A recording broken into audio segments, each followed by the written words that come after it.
our second scripture reading in this service within a service on the Passion of Jesus Christ, a service of lessons, scripture lessons, and hymns. Matthew 26, verses 30 through 56. After singing a hymn, they went out to the Mount of Olives. Then Jesus said to them, "Tonight all of you will fall away because of me. For it is written, I will strike the shepherd, and the sheep of the flock will be scattered. But after I have risen, I will go ahead of you to Galilee." Peter told him, "Even if everyone falls away because of you, I will never fall away." "Truly I tell you," Jesus said to him, "tonight before the rooster crows, you will deny me 3 times." "Even if I have to die with you," Peter told him, "I will never deny you." And all the disciples said the same thing. Then Jesus came with them to a place called Gethsemane, and he told the disciples, "Sit here while I go over there and pray."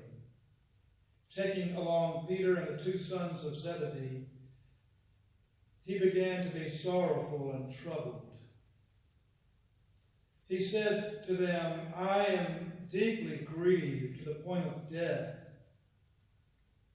Remain here and stay awake with me."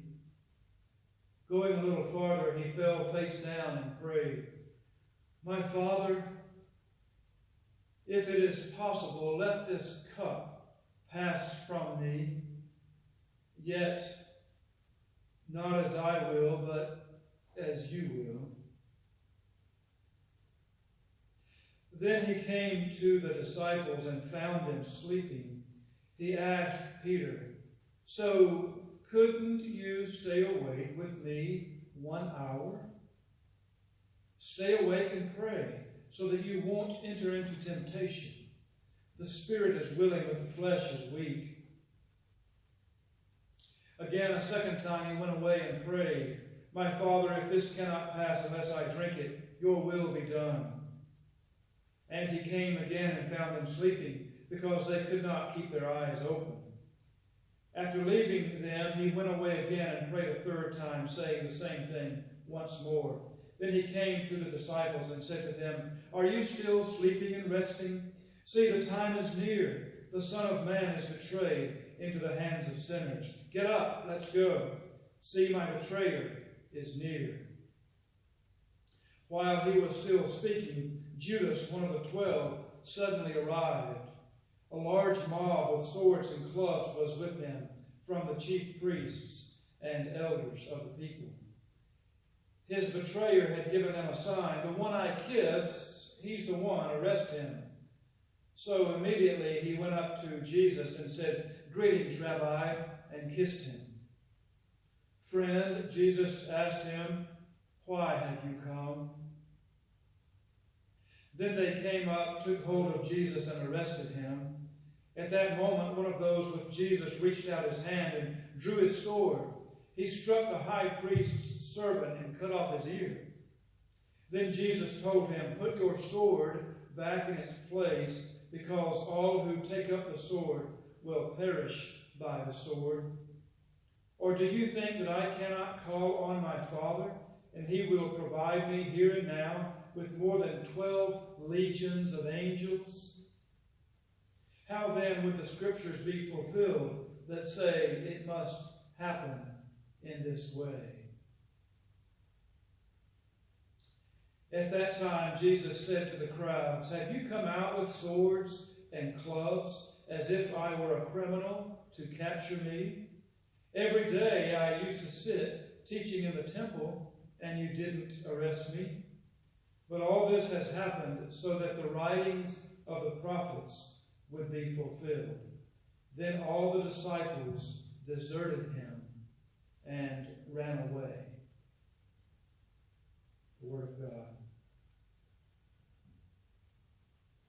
Again, at this point, we would respond as a congregation by singing Go to Dark Gethsemane, number 290. Stanza 1 only at this point.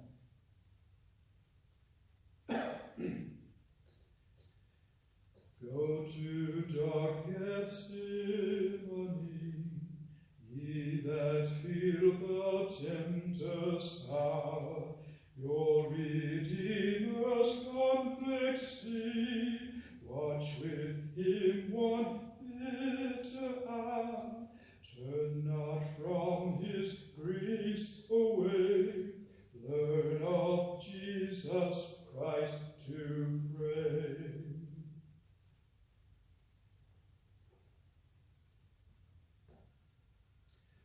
Our next reading would be Matthew chapter 26, verses 57 through 75. Those who had arrested Jesus led him away to Caiaphas, the high priest, where the scribes and the elders had convened. Peter was following him at a distance right to the high priest's courtyard. He went in and was sitting with the servants to see the outcome.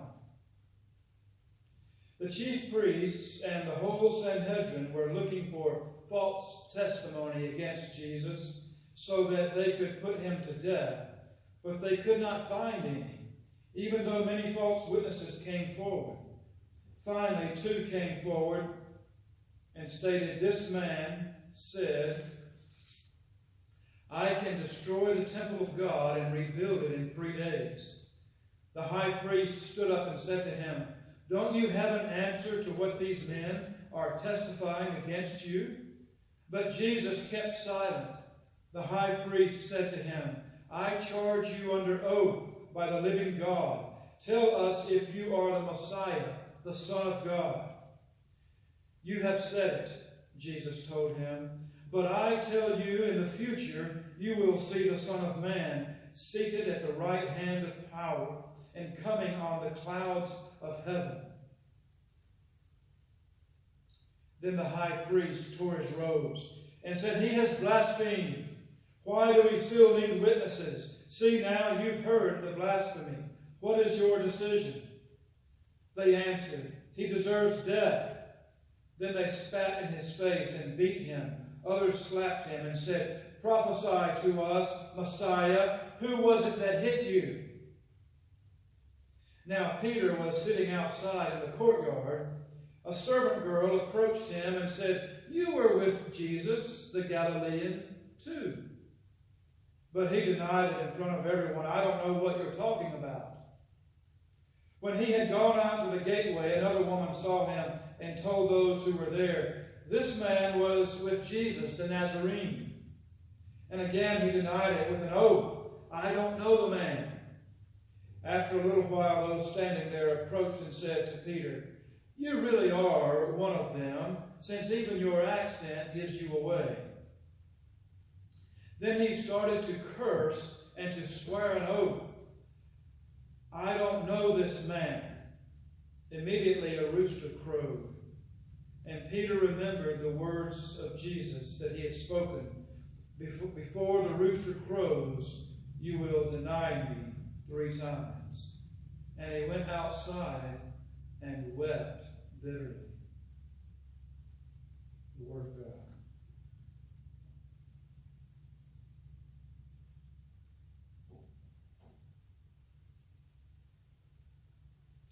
At this point, we would sing as a congregation, "What wondrous love is this?" Number 290, if you have a hymnal at home. What wondrous love is this, O my soul, O my soul? What wondrous love is this, O my soul? What wondrous love is this that calls the Lord of bliss to bear the dreadful